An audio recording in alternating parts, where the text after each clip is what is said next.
Salah satu saksi pejabat SKK Migas dalam kasus dugaan suap SKK Migas dengan terdakwa Simon Tanjaya mengakui mengenal Deviardi dan sempat bertemu di Singapura. Namun saksi membantah pertemuan di Singapura untuk membahas perihal bisnis minyak. Untuk informasi selengkapnya kita bergabung dengan Elverina Hidayat dari Pengadilan Tipikor Jakarta. Elverina, bagaimana jalannya sidang di Tipikor sejauh ini?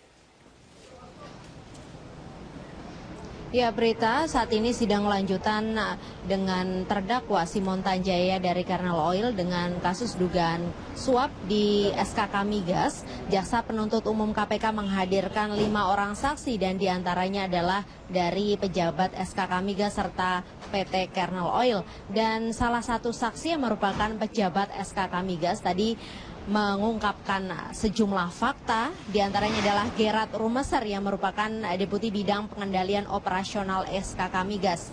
Dirinya mengakui pernah bertemu dengan Deviardi yang merupakan orang kepercayaan Rudy Rubiandini di Singapura sekitar bulan Januari atau Februari 2013 di sebuah hotel. Namun dirinya tidak menyebutkan secara spesifik perbincangan mereka perihal lelang perusahaan minyak ataupun bisnis, dan kemudian pertemuan dari Singapura tersebut dilanjutkan di Jakarta, tepatnya di kantor SKK Migas. Dan dalam pertemuan kedua ini, Deviardi langsung menanyakan apakah ada opportunity atau kesempatan ataupun peluang bisnis yang bisa ia dapatkan dari SKK Migas.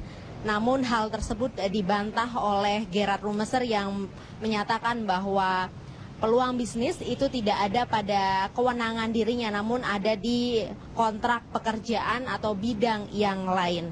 Dan bisa saya berikan informasi, Prita, sebelumnya Deviardi ini merupakan pelatih golf dari Rudy Rubiandini yang saat ini menjadi statusnya tersangka dalam kasus suap SKK Migas.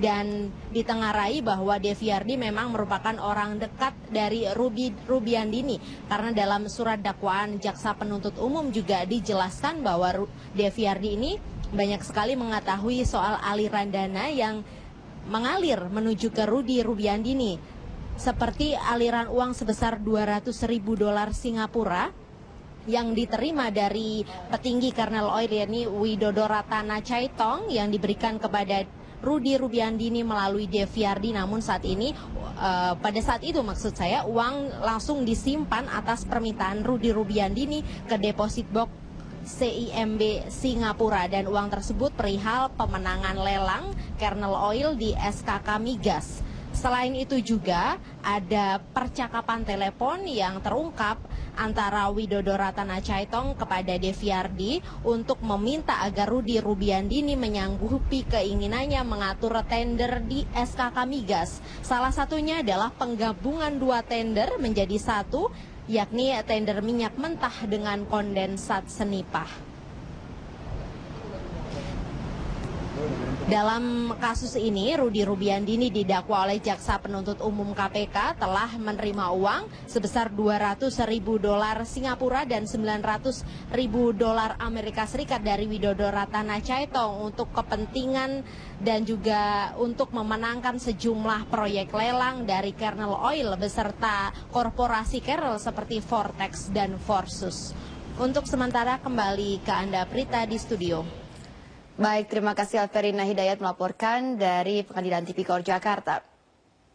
Pemirsa, Sekjen ISDM Waryono Karno hari ini kembali diperiksa KPK sebagai saksi terkait dengan penyidikan kasus suap di SKK Migas. Dan KPK hari ini juga kembali mendalami kasus suap sengketa pemilu Kada Lebak di Mahkamah Konstitusi. Informasi selengkapnya akan disampaikan Bayu Prayudanto dari Gedung KPK Jakarta. Ya, Bayu, bagaimana jalannya pemeriksaan kedua kasus suap tersebut?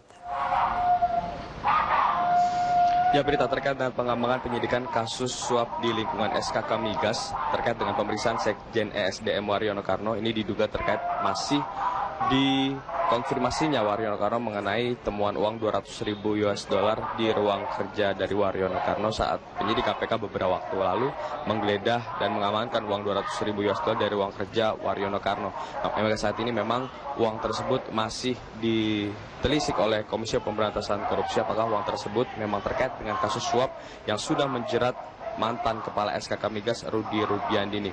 Namun berdasarkan informasi yang kami dapatkan, memang uang 200.000 US dollar yang ditemukan di ruang kerja milik Waryono Karno tersebut memiliki seri yang sama dengan uang yang diamankan oleh Komisi Pemberantasan Korupsi saat KPK menangkap tangan Rudy Rubiandini beserta Devi Ardi di kediamannya. Hingga saat ini memang proses pengembangan penyidikan kasus suap SKK Migas masih terus melengkapi berkas pemeriksaan untuk tersangka Rudy Rubiandini dan Devi Ardi yang informasinya memang berkas pemeriksaan untuk kedua tersangka tersebut akan selesai atau P21.